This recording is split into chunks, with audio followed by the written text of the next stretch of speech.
Assalamualaikum warahmatullahi wabarakatuh. Alhamdulillahirabbil alamin wa bihi nasta'in wa ala umuri dunya waddin. Wassalatu wassalamu ala asrofil anbiya'i wal mursalin wa ala alihi wa sahbihi ajmain amma ba'du.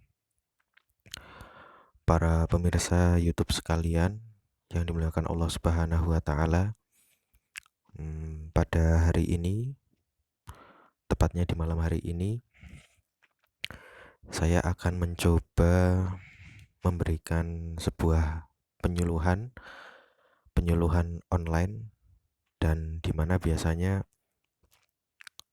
akun YouTube yang saya punyai biasa mengupload puisi ataupun cerita pendek. Pada kali ini saya akan mencoba mencari alternatif baru di mana mengupload konten yang sifatnya itu kepenyuluhan.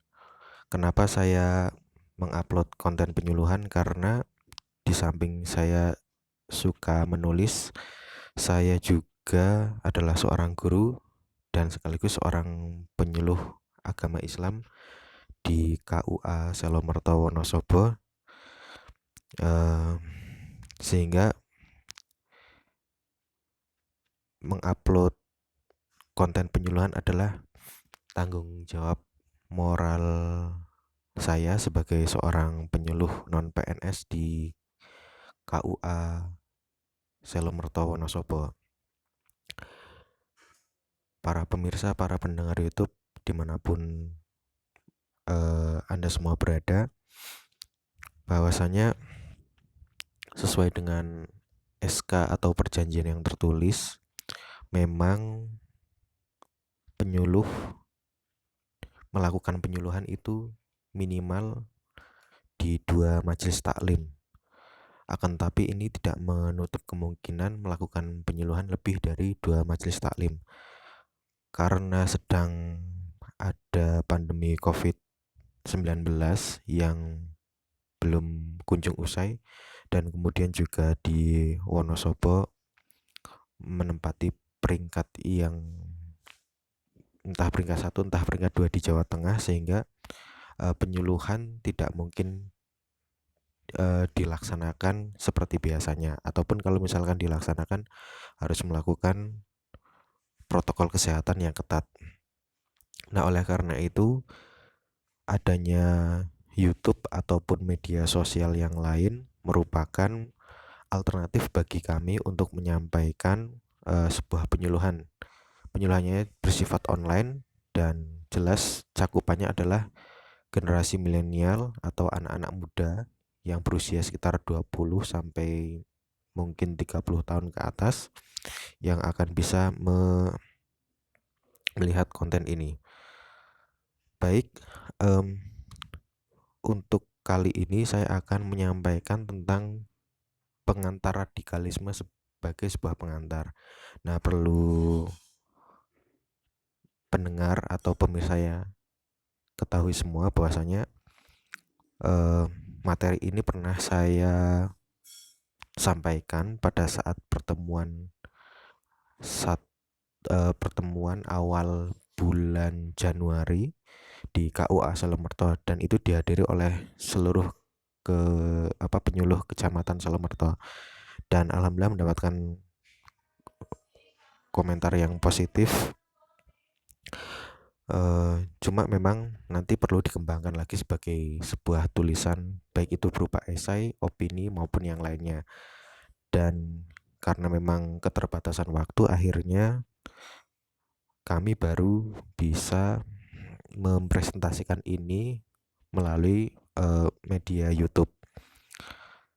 Baik, tanpa berlama-lama, nanti memang materi radikalisme ini adalah bidang spesialisasi saya, karena ada 8 spesialisasi yang ditawarkan, masing-masing penyuluh mendapatkan 1, dan saya mendapatkan materi tentang radikalisme, dan ini hanya sebagai sebuah pengantar, jadi hanya sebatas kerangka yang umum. Nanti teman-teman ataupun rekan-rekan yang lain bisa memperdalam materi ini pada buku ataupun pada website, kemudian video-video yang lain.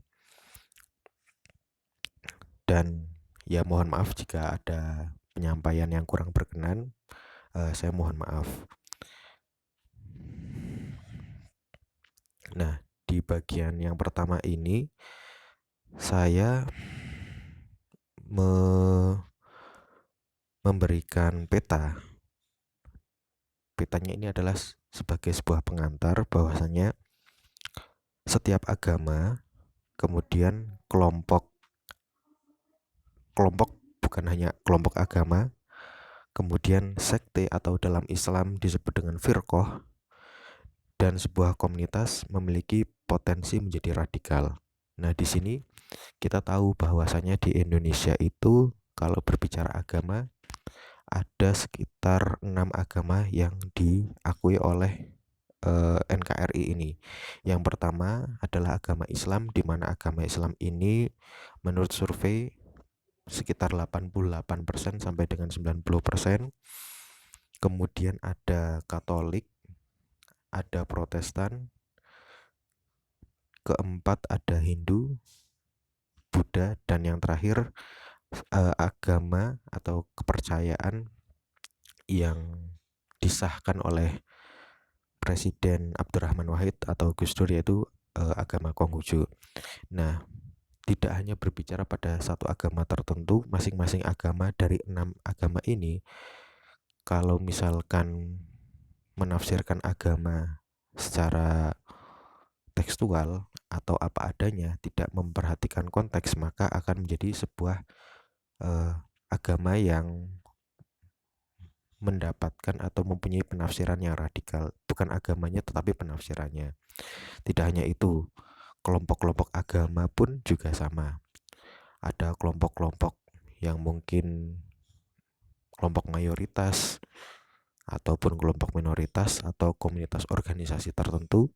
Jika dia itu ta'assub, mempunyai perasaan kelompoknya yang paling benar, itu juga akan menjadi radikal dengan menyalahkan orang lain dan ekstrimnya melakukan kekerasan dan tindakan-tindakan yang bertentangan dengan nilai-nilai kemanusiaan.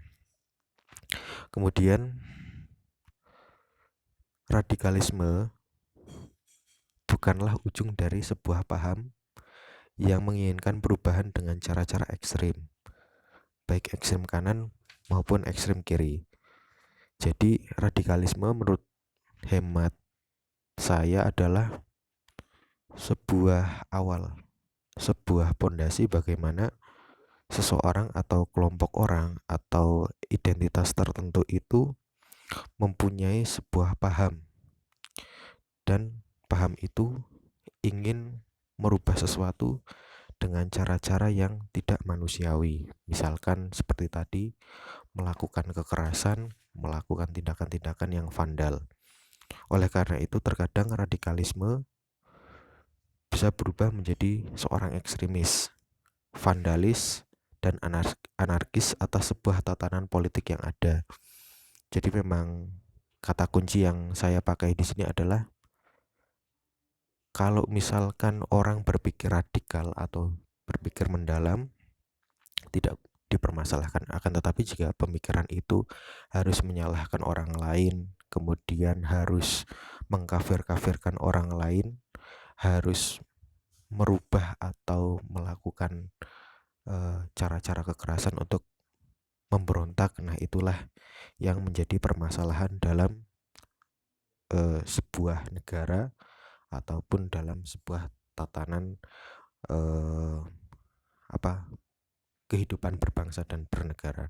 Dan juga perlu diingat bahwasanya kita kembali lagi pada yang pertama, jadi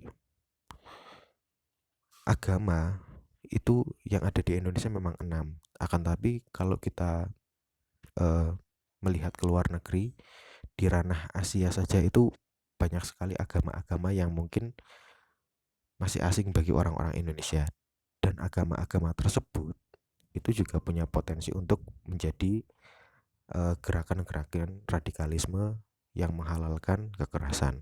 Itu hanya wilayah Asia, padahal di dunia ini ada benua Asia, benua Afrika, benua Eropa, kemudian ada benua Australia. Nah, semua benua itu juga mempunyai agama yang mungkin kita tidak tahu agamanya seperti apa, bentuknya seperti apa, dan jika salah menafsirkan ajaran tersebut atau kitab suci tersebut juga akan menimbulkan problem radikalisme berbentuk dengan kekerasan.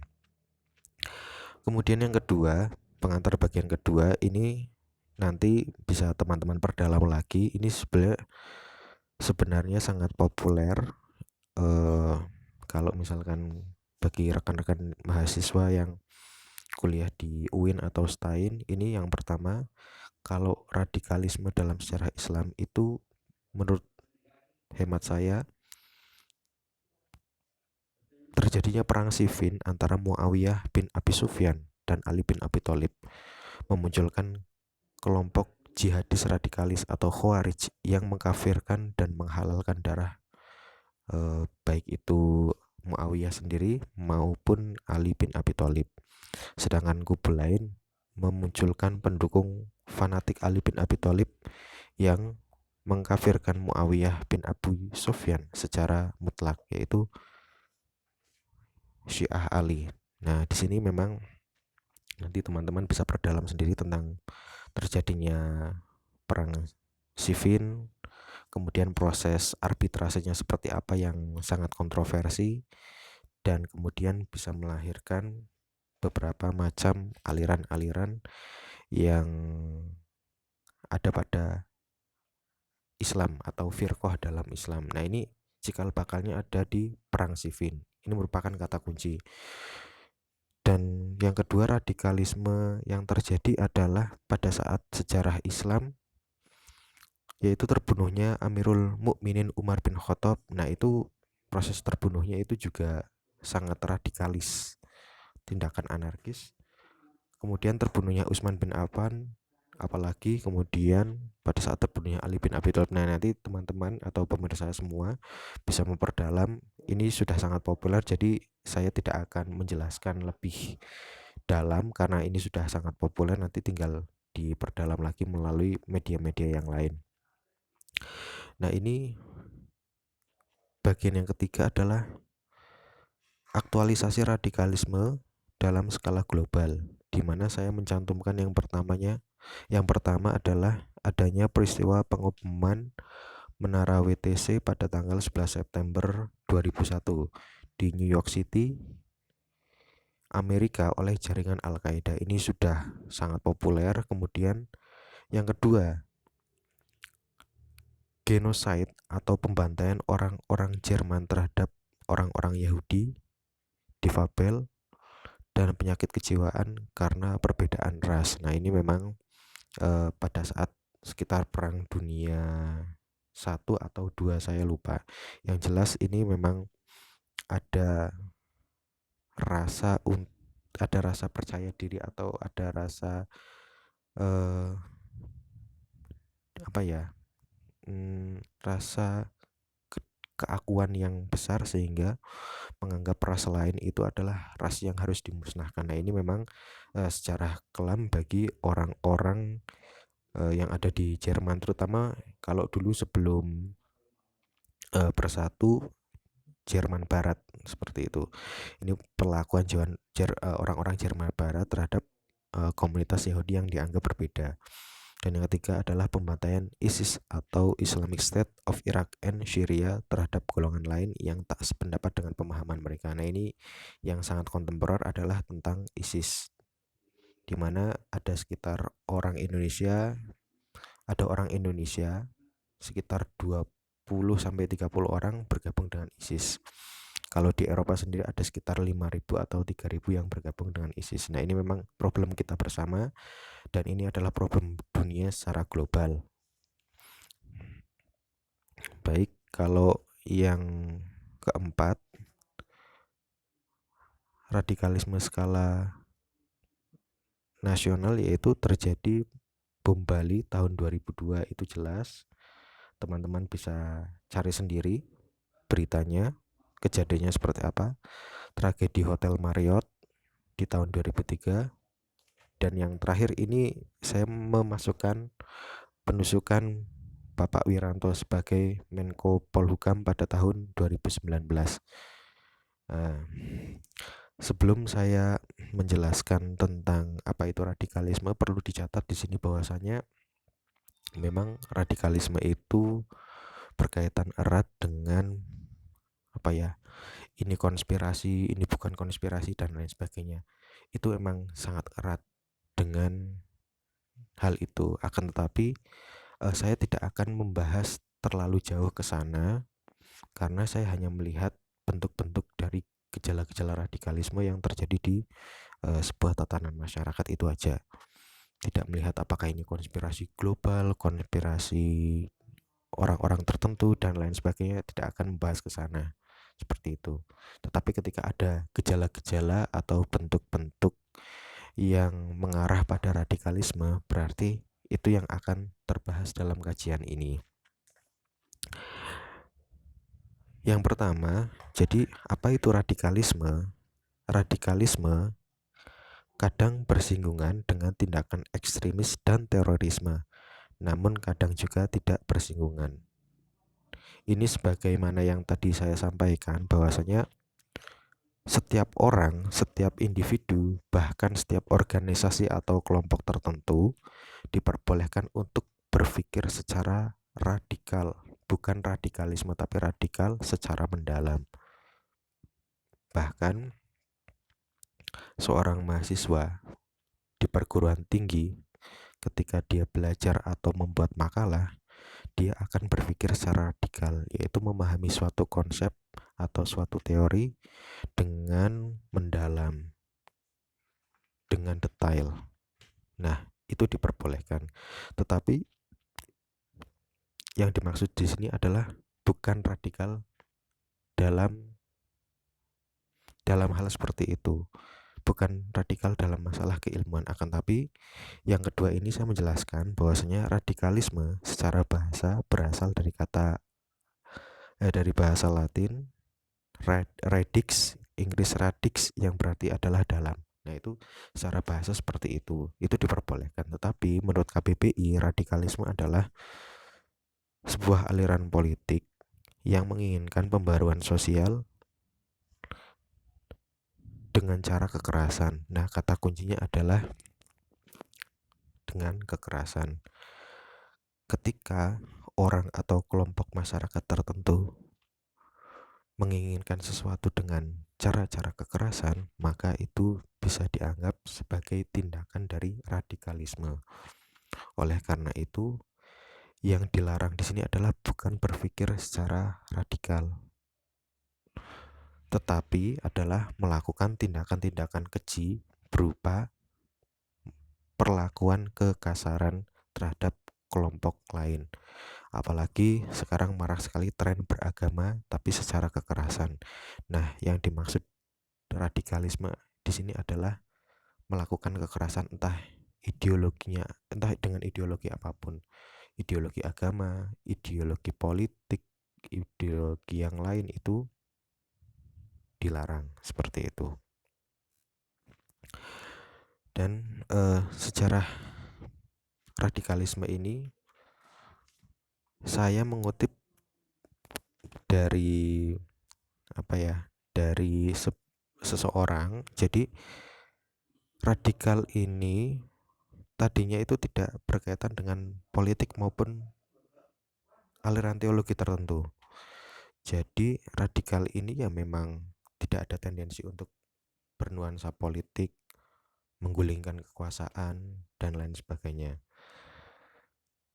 Namun secara perlahan dari tahun ke tahun, radikalisme ini disematkan atau dikaitkan dengan hal-hal yang berkaitan dengan politik. Misalkan saja di Amerika, radikalisme ini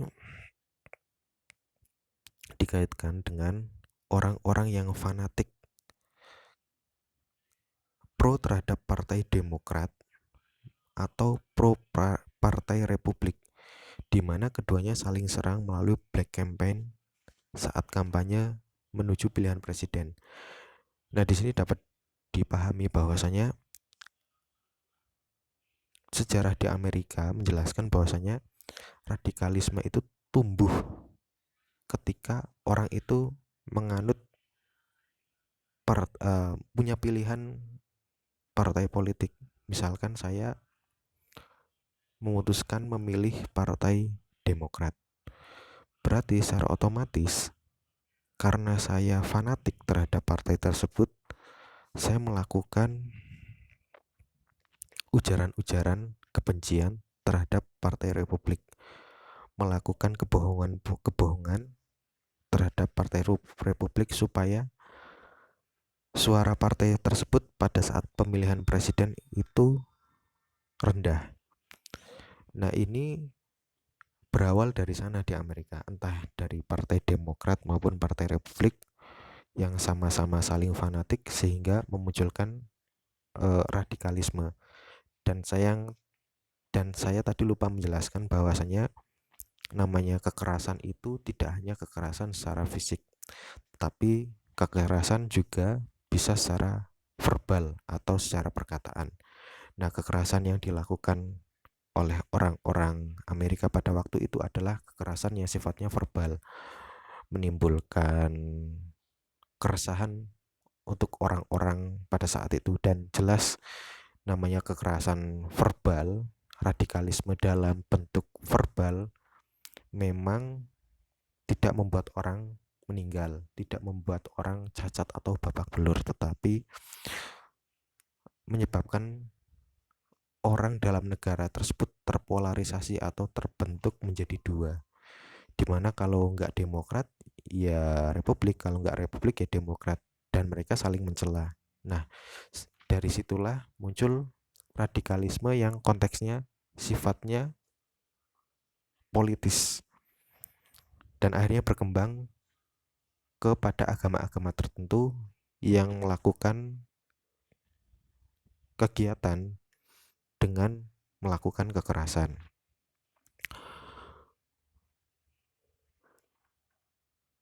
Radikalisme di era modern, jadi saya fokus ke radikalisme yang ada pada agama Islam. Jadi memang saya sudah menyebutkan radikalisme itu tidak hanya ada pada agama tertentu, tapi ada juga pada semua agama atau bahkan aliran kebatinan, aliran kepercayaan.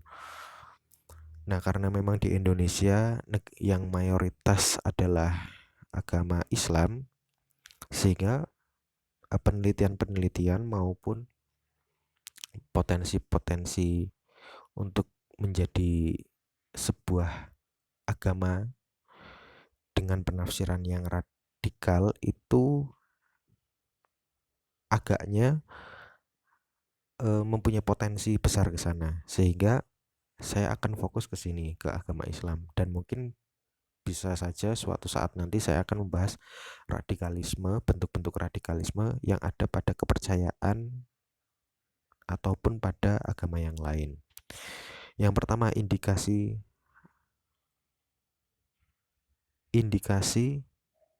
radikalisme yang ada pada agama Islam. Pertama adalah menolak Pancasila sebagai ideologi negara karena tauhid dan ingin mengganti dengan syariat Islam.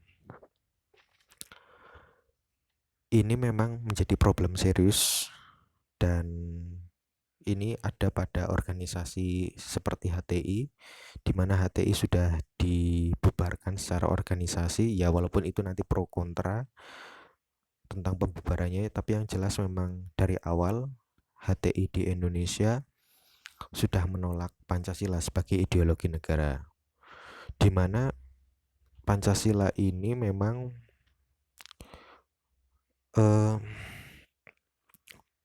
punya kekuatan untuk merekatkan antara satu ras dengan ras yang lain, bahkan satu agama dengan agama yang lain, sehingga ini konsensus bersama dan sudah dirumuskan oleh founding father, tidak ada perselisihan. Tetapi memang karena sejarah tentang Piagam Jakarta, akhirnya orang-orang yang kecewa dengan Piagam Jakarta di mana 7 kata dihilangkan, eh, itu menimbulkan problem bagi orang-orang yang kecewa karena syariat Islam tidak dimasukkan ke dalam bagian Pancasila, sehingga ingin mengembalikan dan ada keinginan untuk mengganti dengan Khilafah Islamiyah versi Taqiyuddin An-Nabhani.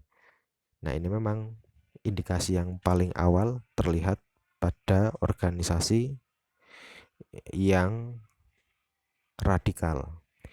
Kemudian yang kedua, indikasi yang kedua adalah mengkafirkan orang-orang yang tak sepemahaman dalam masalah furu'iyah seperti fikih ashor. Jadi yang kedua ini, orang-orang tidak hanya mengkafirkan tapi menyalahkan dalam masalah fikih. Kalau dulu memang sekitar tahun 80 atau 90 orang akan sangat memegang kuat tentang fikih. Jadi kalau misalkan ada fikih yang kunut subuh, yang satu tidak kunut subuh, itu dulu saling menyalahkan. Nah, sekarang bertambah tahun, alhamdulillah sudah berkurang yang seperti itu. Nah, jika ada orang yang menyalahkan orang lain karena perbedaan kunut atau tidak kunut, maka ini juga bisa sebagai pintu masuk dari radikalisme dan bahkan bisa menjadi orang yang radikalisme juga karena menyalahkan orang lain yang berbeda pendapat, terutama dalam masalah-masalah muamalah, di mana muamalah itu terbuka untuk terjadi khilafiyah atau perbedaan pendapat. Yang ketiga, gerakan menyeragamkan agama sekaligus menghasut dengan dalih islamisasi, kristenisasi, dan lain sebagainya. Gerakan menyeragamkan agama dulu itu sangat kuat di dua agama, Islam dan Kristen. Karena ada yang mengatakan dua agama ini adalah agama yang mempunyai misi untuk mendakwahkan, untuk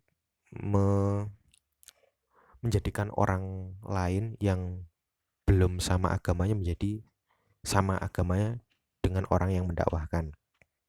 Nah, ini memang pertarungan yang cukup kuat antara agama Islam dan agama Kristen.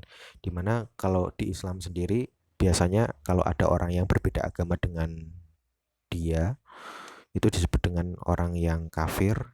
Di orang Kristen sendiri disebut dengan domba-domba yang tersesat.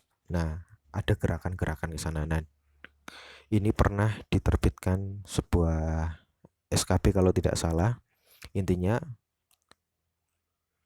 orang boleh mendakwahkan ajaran agama itu sesuai dengan jamaahnya. Orang Islam ya mendakwahkan di orang Islam, orang yang non-Islam mendakwahkan di jamaahnya sendiri, supaya tidak ada gerakan penghasutan atau gerakan untuk merubah agama dari satu agama ke agama yang lainnya. Dan ini sudah diatur. Oleh karena itu, jika sekarang ada orang yang menginginkan menyeragamkan satu Indonesia dianut agama tertentu, maka orang tersebut juga sudah terpapar dengan sudah terpapar radikalisme, dan orang tersebut juga sudah radikal secara secara keyakinan. Kemudian yang keempat, ini yang paling sering terekspos di media, bahwasanya menggalakkan jihad dengan artian perang atau war meski keadaan aman dan tentram. Jadi memang bentuk yang paling populer dan bentuk yang paling nyata dari radikalisme yaitu adalah dengan cara melakukan peperangan, jihad dalam artian perang. Nah, ini memang eh, menjadi PR kita bersama bahwasanya apakah benar jihad itu melakukan tindakan peperangan secara ofensif tanpa melihat ruang dan waktu? Apakah harus dilakukan di seluruh negara yang aman dan tentram, ataukah itu hanya berlaku ketika memang keadaan benar-benar genting dan posisi diserang oleh agama tertentu atau negara tertentu? Nah, ini memang menjadi perbincangan di masa kini, dan itu nanti menuai pro kontra dan sangat-sangat debatable. Di slide ini yang terakhir, saya memaparkan bahwasanya kalau tadi sudah dijelaskan tentang radikalisme dan mungkin sejarahnya dan lain sebagainya, bagaimana sih cara mencegah radikalisme? Yaitu tawaran yang sudah dilakukan atau diupayakan adalah melakukan deradikalisasi, atau kalau misalkan tidak sepakat dengan kata deradikalisasi, beberapa kalangan menyebutkan dengan deekstremisasi, dengan muatan yang pertama, yaitu reinterpretasi teks-teks keagamaan seperti konsep jihad, khilafah Islamiyah, dan amar ma'ruf nahi mungkar. Seperti yang tadi saya sampaikan, bentuk nyata dari radikalisme adalah tindakan jihad dalam artian perang. Menurut hemat saya bahwasanya jihad itu konteksnya tidak hanya peperangan.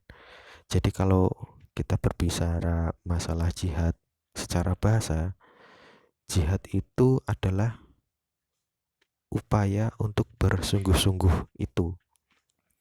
Jadi kalau ada orang melakukan segala sesuatu atau melakukan sebuah profesi dengan cara yang sungguh-sungguh, maka menurut saya dia adalah orang yang berjihad. Misalnya, ada seorang guru mengajar muridnya di sekolahan. Seluruh waktunya dia curahkan tenaga dan pikirannya untuk mendidik anak-anaknya dengan latar belakang yang berbeda-beda. Ada yang daya tangkapnya cepat, ada daya tangkapnya yang biasa-biasa saja, ada yang daya tangkapnya rendah. Nah, dia berusaha untuk mengajarkan ilmunya, berusaha mendidik. Maka seorang guru tersebut, dia sedang berjihad di jalan Allah. Dan menurut saya dia adalah orang yang fisabilillah. Ketika dia meninggal, maka dia menurut saya adalah orang yang syahid karena sedang berjihad menjalankan profesinya. Contoh yang lain, misalkan ada orang sebagai karyawan di perusahaan. Dia berupaya untuk datang tepat waktu, untuk melakukan semua tugas-tugasnya yang diperintahkan oleh atasan, maka dia adalah orang yang sedang berjihad atau seorang mujahid. Dan ini merupakan reinterpretasi tentang makna jihad, tentang sungguh-sungguh. Bagi saya, jihad dengan cara peperangan itu diperbolehkan, tetapi dengan persyaratan-persyaratan tertentu. Jihad dalam Islam diperbolehkan dengan catatan ketika agama tersebut sedang diserang terlebih dahulu, dan sifatnya defensif untuk menjaga nilai-nilai keadilan, nilai-nilai persamaan, dan bahkan nilai-nilai kemanusiaan. Nah, jihad dalam artian inilah yang diperbolehkan bagi saya. Dan pada saat berjihad tentunya ada persyaratan-persyaratan yang sangat ketat, seperti tidak boleh membunuh anak-anak, membunuh orang tua, bahkan membunuh tokoh-tokoh agama, tidak boleh menghancurkan rumah, tempat peribadatan, dan lain sebagainya. Nah, itulah jihad yang diperbolehkan ketika harus terpaksa melakukan perang. Akan tetapi dalam kondisi damai, jihad yang dilakukan adalah jihad sesuai dengan profesi yang dilakukan oleh orang tersebut. Jihad sesuai dengan kondisi, misalkan berdakwah dengan cara-cara yang hikmah, dengan cara-cara yang baik. Kemudian reinterpretasi masalah khilafah Islamiyah. Jadi bagi saya sendiri, khilafah Islamiyah ini eh, menjadi problematis ketika harus dihadapkan dengan negara bangsa. Karena negara bangsa itu konsepnya berbeda dengan konsep khilafah Islamiyah. Dan bahkan khilafah Islamiyah pun sebenarnya itu lebih mengacu pada monarki, baik itu dinasti Abbasiyah maupun dinasti Umayyah. Oleh karena itu sebenarnya yang patut untuk diterapkan di negara Indonesia wabil khusus sebetulnya bukan penerapan konsep khilafah Islamiyah. Orang-orang zaman dulu, misalkan yang ada di Daulah Abbasiyah pada saat Khalifah Harun ar-Rasyid, itu bisa maju bukan karena monarkinya, bukan karena khilafah Islamiyahnya, akan tapi peradaban tersebut maju karena memang benar-benar mengagungkan ilmu pengetahuan sehingga negara tersebut bisa maju. Kemudian pada saat Khalifah Umar bin Abdul Aziz dinasti Umayyah, kenapa negara tersebut bisa maju? Karena sang khalifah lebih mementingkan rakyatnya daripada dirinya sendiri. Rakyatnya kaya, tetapi khalifahnya miskin. Nah, itulah yang perlu diperhatikan, bahwasanya nilai-nilai keadilanlah dalam suatu negara yang membuat negara tersebut itu maju atau tidaknya, bukan kepada bentuk dan sistemnya. Oleh karena itu memang ini perlu ditegaskan lagi, yang diperlukan bukan tataran praktis dari sistem negara, tetapi nilai-nilai moral yang ada pada sejarah-sejarah pada masa lampau, entah dari dinasti apapun. Dan yang ketiga, reinterpretasi tentang amar ma'ruf nahi mungkar. Nah, di sini saya menjelaskan bahwasanya amar ma'ruf nahi mungkar itu memang ada yang menjelaskan man ra'a minkum mungkaron falyughayyirhu biyadihi fa illam yastati fa bilisanihi wa illam yastati fa biqalbihi dzalika at'aful iman. Jadi yang namanya kemungkaran itu berdasarkan hadis tersebut, kalau bisa dicegah dengan yad. Yad adalah sebuah perbuatan. Kalau tidak mampu maka dengan perkataan, dan yang terakhir jika tidak mampu juga dicegah eh, dengan hati, dan yang itu merupakan selemah-lemahnya iman. Nah, dalil ini kadang menjadi justifikasi untuk melakukan tindakan kekerasan. Dalil ini menjadi legitimasi bahwasanya mencegah kemungkaran itu lebih utama dengan melakukan tindakan-tindakan kekerasan. Yat di sini diartikan dengan perbuatan kasar. Padahal menurut saya kata-kata yat di sini itu bukan dengan cara-cara kekerasan, tetapi tetap memperhatikan bil hikmah, dengan tindakan-tindakan yang baik. Dan menurut saya dalam hadis ini harus mengutamakan prinsip dalam berdakwah. Filosofi dari berdakwah adalah merangkul, bukan menjudge orang lain yang berbeda. Bisa jadi dalam berdakwah dengan lisan itu lebih utama daripada dengan perbuatan. Misalkan saja saya ambil contoh, kita di jalan melihat orang yang sedang mabuk, itu jelas adalah sebuah kemungkaran. Akan tetapi apakah kita diharuskan untuk melakukan tindakan-tindakan kekerasan? Belum tentu untuk mencegah kemungkaran tersebut. Kita bisa saja melakukan nasihat, menasihati orang yang mabuk tersebut.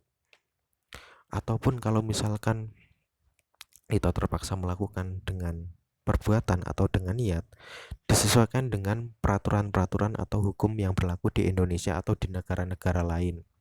Misalkan kita melihat kemungkaran atau kebatilan, ya sudah, kita laporkan saja kepada pihak yang berwenang atau kepada polisi. Dia lebih berwenang daripada orang lain yang bukan polisi atau masyarakat sipil. Oleh karena itu, konsep amar ma'ruf nahi mungkar ini harus dilihat pada konteks yang tepat dengan melihat situasi dan kondisi. Bahkan juga kalau bisa profesi juga harus bisa dilihat. Masyarakat sipil tidak mungkin melakukan penggerbekan kepada orang-orang yang melakukan maksiat. Itu adalah tugas polisi dan aparatur negara. Oleh karena itu, memang konsep amar ma'ruf nahi mungkar ini harus direinterpretasi agar tidak kaku dan bisa lebih diterima dari berbagai kalangan. Kemudian modernitas dengan mempertemukan titik temu. Kalau pakai bahasanya almarhum Nurholis Majid adalah kalimatun sawa, antar dan intraagama. Jadi di sini saya pernah membaca konsepnya Nurholis Majid bahwasanya untuk menangkal untuk mengembangkan toleransi agar tidak menjadi radikal, yaitu dengan melakukan dialog antar dan intraagama. Antar agama atau disebut dengan interfaith, kemudian antar agama intrafaith. Mengapa ini perlu dilakukan? Karena kadang kesalahpahaman dalam masalah apapun, terutama masalah agama, itu terjadi karena kita tidak mengenal. Kita tidak tahu orang, sehingga kita mencoba menyalah-nyalahkan yang berbeda dan tidak mencari titik temu. Oke lah, semisal kita beragama Islam, akan tapi tidak menutup kemungkinan kita melakukan perbuatan baik terhadap orang yang berbeda agama. Memang secara keyakinan kita tidak sama, dan secara keyakinan mungkin kita menganggap bahwasanya orang yang beragama yang berbeda dengan kita anggap salah. Ya biarkan itu menjadi ranah privat kita. Akan tapi dalam masalah-masalah sosial kita bisa bekerja sama, seperti kita bersama-sama bekerja bakti, bergotong royong, bahkan menjalankan hubungan seperti layaknya ya orang-orang yang seagama dengan kita. Perlu diingat bahwasanya walaupun orang lain itu berbeda, tapi mereka adalah sama-sama manusia, satu nenek moyang, yaitu Nabi Adam alaihi salam. Jika kita berpikiran menganggap bahwa ada orang yang berbeda, anggaplah bahwasanya orang tersebut adalah sama-sama manusia. Jika dia bukan manusia, maka anggaplah sama-sama makhluk dari Tuhan atau Allah Subhanahu wa taala. Dengan cara berpikir seperti itu, maka kita akan memutus mata rantai tentang radikalisme ini. Dan yang perlu kita ketahui bersama bahwasanya dalam hal ekonomi saja kita bisa bertoleransi, apalagi dalam masalah hubungan kemanusiaan. Ketika misalkan ada seorang pedagang beragama Islam, pedagang buah beragama Islam, yang membeli agama adalah orang yang beragama Kristen. Di sana pada saat membeli atau terjadi transaksi, orang yang beragama Islam tidak akan mengatakan, "Oh, kamu tidak seagama dengan saya, kamu tidak boleh membeli buah yang saya dagangkan." Nah, tidak akan seperti itu. Pasti siapapun yang akan membeli itu akan diperbolehkan. Begitu juga ketika kita melakukan tolong-menolong. Misalkan di jalan raya ada orang yang terjatuh dari kendaraan. Kita tidak akan sempat menanyakan, "Kamu agamanya apa?" Kalau satu agama dengan saya, kamu akan saya tolong. Jika tidak satu agama dengan saya, maka kamu tidak akan saya tolong. Nah, pasti tidak akan seperti itu. Nah, dari hubungan transaksional seorang pedagang dan pembeli, kemudian hubungan tolong-menolong antara satu orang dengan orang lain di jalanan, itu coba kita aplikasikan dalam kehidupan nyata, kehidupan sehari-hari kita, baik itu di RT, RW, maupun ya lintas kecamatan, kabupaten, dan lain sebagainya. Dengan orang-orang yang berbeda keyakinan, bahkan orang-orang yang berbeda dengan agama. Jika hal itu dilakukan, maka insya Allah Pancasila sila ketiga yang berbunyi tentang persatuan Indonesia dengan semangat gotong royong akan bisa kita terapkan di Indonesia. Dan yang ketiga, kita kembali lagi ke sini, deradikalisasi atau deekstremisasi itu dengan cara menjunjung tinggi sikap tawasud, yaitu tengah-tengah, kemudian tasamuh, yaitu bertoleransi, tawazun, yaitu seimbang antara nas dengan akal, sebagaimana yang diusung oleh organisasi Nahdlatul Ulama dengan konsep Islam Nusantara dan Muhammadiyah dengan Islam berkemajuan. Nah, ini memang ketika berbicara Islam yang modernisasi Islam dikaitkan dengan deradikalisasi atau deekstremisasi akan ditawarkan konsep tawasud, tasamuh, dan tawazun, di mana ini memang menjadi kemutlakan jika kita ingin menjalin hubungan yang baik antara satu orang dengan orang yang lain, antara satu agama dengan agama yang lain, dan sebagai upaya memutus radikalisme yang ada pada individu maupun organisasi di masyarakat tertentu. Nah, mungkin itu saja yang bisa saya sampaikan. Mohon maaf jika ada kata-kata yang kurang berkenan ataupun penjelasan yang mungkin kurang jelas.